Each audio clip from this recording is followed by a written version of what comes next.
Hello ladies, men, and non-binary friends. I've been wanting to make this video for a while. This will be the second Loki video that I've made on my channel. The first one is privated now, but the real ones know. I want to start off by saying that like many Marvel superfans, I really like this character. He's interesting, he's charming, he's complicated, and he's one of the few long-standing characters in a superhero franchise that isn't really heroic. Tom Hiddleston's portrayal of Loki is one that has continued to impress audiences after over 10 years. But with all this being said, the way Loki has been written as a character over the past 10 years has been dreadfully inconsistent, and that's what we're here to talk about. I want to start off by saying that I get it. I do.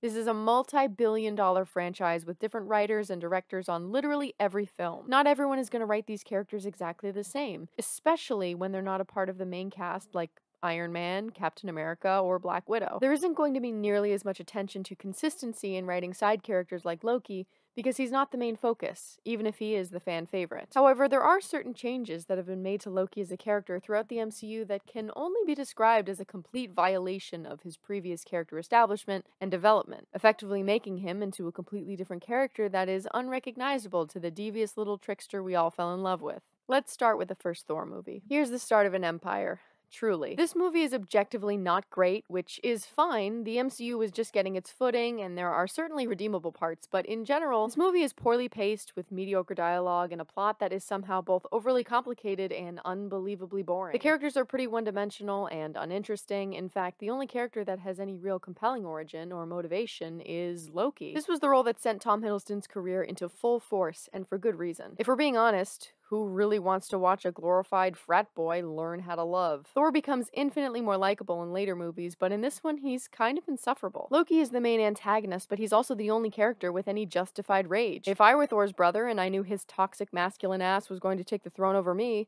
I'd be pissed too. On top of that, he finds out he was adopted, and that's the reason why his father never loved him. Or at least, not as much as he loved Thor, his real biological son. Yikes. This depiction of Loki portrays a neglected child seeking validation from his father figure and being denied every time. This is sympathetic and sad, but we know what Loki is doing is wrong. His goals are childish. There's a method to his madness, but we can still recognize it as madness. In this movie, Loki is portrayed as clever, devious, maybe a little petty, and also quite sad. It rallied a legion of fangirls with daddy issues shouting, "I can fix him." Now let's talk about the first Avengers movie. Alright, this was the movie that kind of shook the world. This was the movie that introduced a lot of new people to the MCU, and for good reason. This is still, in my opinion, one of the best movies the MCU has made. If you ask major Marvel fans where this movie would rank, I'm positive that most people would place it somewhere in the top 10 and maybe even the top 5. And this is, in large part, due to Loki. The MCU has been known for its lackluster villains. There are really only a few MCU movies that have really good villains, in my opinion. I would say Avengers, Black Panther, Thor Ragnarok, Infinity War, and Spider-Man Homecoming are really the only good ones. Loki is incredibly menacing in this movie. He's threatening, he's bloodthirsty, and completely fucking unhinged. He has this almost emperor-like quality of commanding fear in the room, but he still manages to have that wily devilish charm. It's intense, and definitely a departure from his previous portrayal. While it's compelling and interesting to watch, it's not really in line with what we've seen from him in his past portrayal or his future ones. So much so that Joss Whedon has declared after the fact that Loki was being mind-controlled by Thanos and the Mind Stone through the entirety of the first Avengers film, without ever mentioning it in the film or any subsequent media. Ugh. Come on, man. Kinda seems like a get-out-of-jail-free card. Kinda seems like you took the lazy way out instead of having a real conversation with your writers. Retroactively saying that one of your characters was mind-controlled because your character writing was so inconsistent is weak. Next up is Thor: The Dark World. For as much of a dumpster fire as Thor: The Dark World was, this was arguably the most loyal portrayal of Loki's character in the MCU. When you watch this movie, when you hear Tom Hiddleston's dialogue, that is Loki. He's smug, calculating, self-serving, and charming in a sly devil kind of way. He's smart, keeping his cards close to his chest. Genuinely, Loki is the only thing right with this movie, in my opinion. He still manages to be incredibly petty when it comes to Thor and Odin, but we see his softness regarding Frigga. This makes sense because Frigga was the only one of his parents that treated Loki with the same love and care that she treated Thor. Loki and Thor's banter in this movie is genuinely funny. You must have missed something. No, I didn't. I'm pressing every button on this thing. No, don't hit it. Just press it gently. I think you missed a column. Shut up! Yeah. Is she dead? Jane, now they're following us. Now they're firing at us. Yeah, thank you for the commentary, Loki. It's not at all distracting. We see Loki shine as the patient intellectual, albeit devious darkness, to Thor's naive light. We get a sensitive moment of vulnerability between the two brothers when they discuss their mother's death. This movie did a great job at fleshing out Loki's character and Loki and Thor's relationship in the MCU. Thor Ragnarok. I think this movie probably comes in second place for the most loyal portrayal of Loki, and I know that there are a lot of people who would disagree with me. There are a lot of Loki stans that don't like this movie. There are stans that say this movie makes the character of Loki into a joke. Well, honeys, I've got a newsflash for you. Everyone in this movie is made into a joke. The tone of this movie is entirely different from any other movie in the MCU, and that's not up for discussion. Looking at this movie next to any other movie, Thor Ragnarok is first and foremost a comedy, a very entertaining comedy. And because the tone and genre are different from the tone and genre of every other Marvel film, every other Thor film even, the characters, of course, are going to be portrayed slightly differently, but still navigating within the genre, Loki is still very much Loki in this movie. He's smug, he's calculating, he's self-serving and charming in a sly devil kind of way.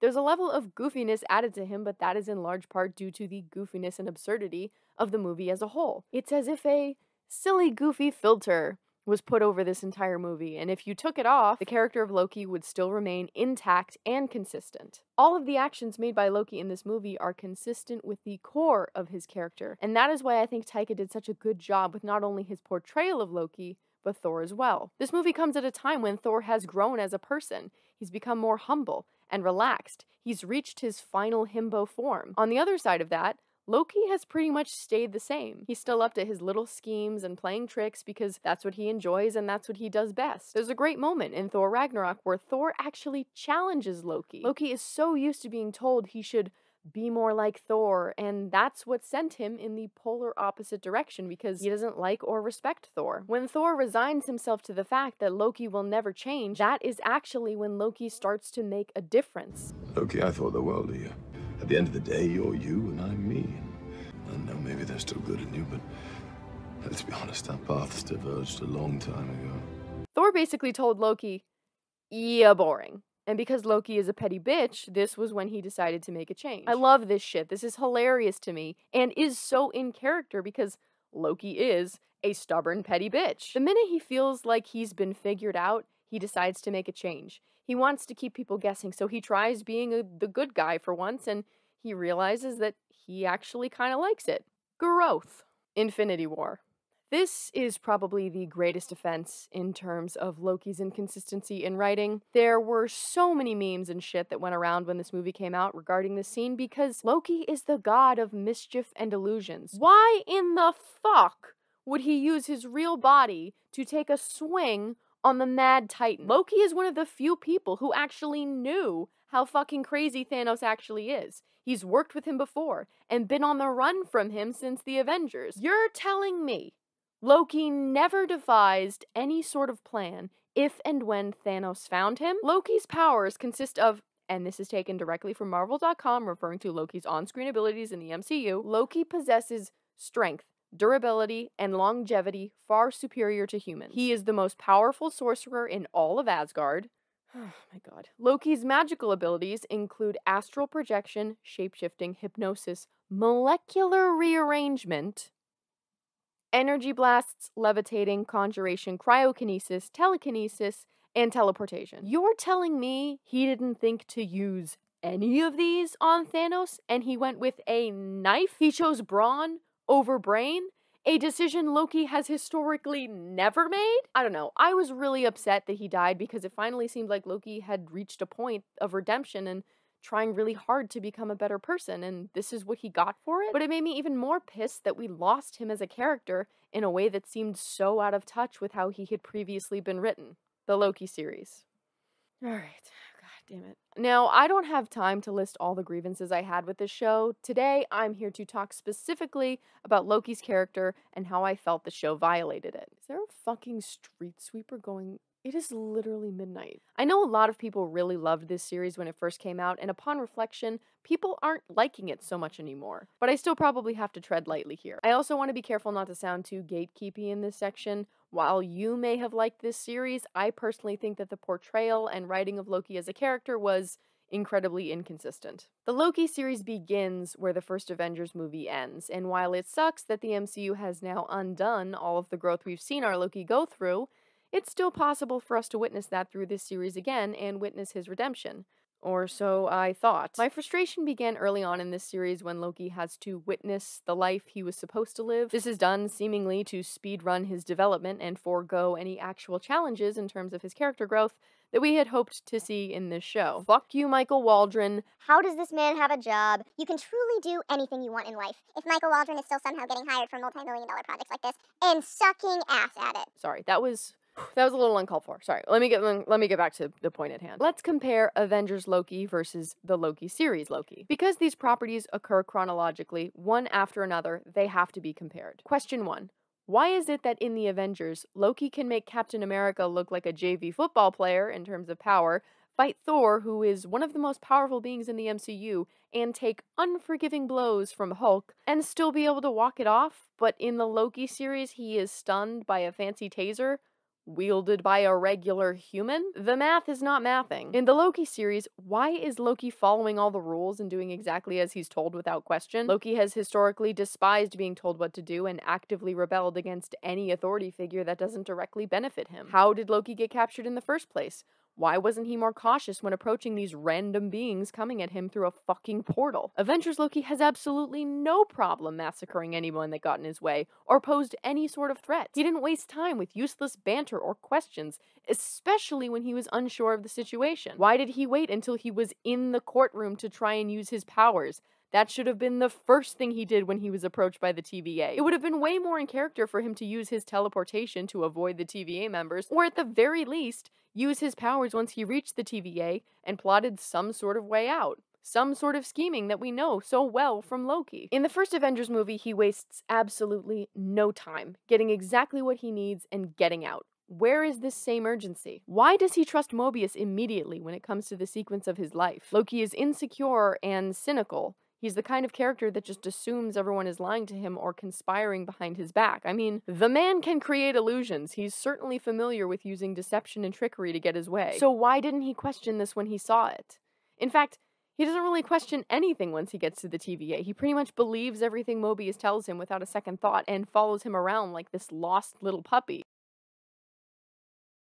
I've found that the portrayals of Loki with the most crossover and most consistency with Loki's character are specifically within Thor 1, Thor 2, and Thor Ragnarok. Avengers Loki is a seemingly more intense, maniacal, and bloodthirsty version of the previous Lokis, while 2021 Loki is kind of subservient and without agency. Unfortunately, it seems that 2021 Loki is the version of Loki that is going to stick, which sucks because this version of Loki just doesn't have the same gravitas as his predecessors. He doesn't command the same energy. He doesn't have the same confidence, intelligence, presence, or charm that he possessed in previous properties. And while some of the female writers absolutely kept us well fed, this kind of fan service is really only satisfying to me when it's consistent with the character. And I realize that there are plenty of people who simply don't care about this shit. I know in this situation, I'm probably the odd one out, and to those of you who don't care about subtlety in character writing, I encourage you to enjoy this project as you see fit. But when it comes to storytelling, character has always been the most important piece for me, and when that aspect of the story is betrayed, especially when it's a character I really like, I get fucking pissed and I find it hard to enjoy it. I'm very protective of Loki as a character. I've seen him get pushed aside and sidelined for years to serve the greater story, and that has always rubbed me the wrong way. I absolutely fell in love with a very specific portrayal of Loki, and when I didn't see that on screen in his own titled series, that made me pretty upset. I appreciate that this series has renewed a lot of people's love for this character, and hopefully he will finally get the same TLC that the main cast got for the better part of 10 years, but I'm not really hopeful. And I don't see them ever returning to the original Loki that we all fell in love with, because this new version of Loki is far more marketable to the masses as a lovable, dopey protagonist. He's been bastardized into becoming this boring character without any real traits. His sharp wit and cunning have been swapped out for generic, heroic qualities. What upsets me most is the wasted potential. I would have loved to see Renegade Loki traverse the galaxy, going on little one-off adventures, anthology style, trying to find himself and slowly growing into a more empathetic and selfless person. But Marvel would never do that, because that would allow you to simply enjoy a single property and move on with your life instead of chaining your soul to their endless stream of content that they're pumping out. I wish I could have seen more mischief. I wish I could have seen more magic. I wish we could have seen more of the flawed character that we fell in love with. But alas, we have continued to be slaves to Big Daddy Disney, and it seems like we always will be. If you found this video at all enjoyable, please subscribe. Feel free to donate to my PayPal if you want to help pay my rent. Thank you so much for watching. Take care of yourselves. Bye.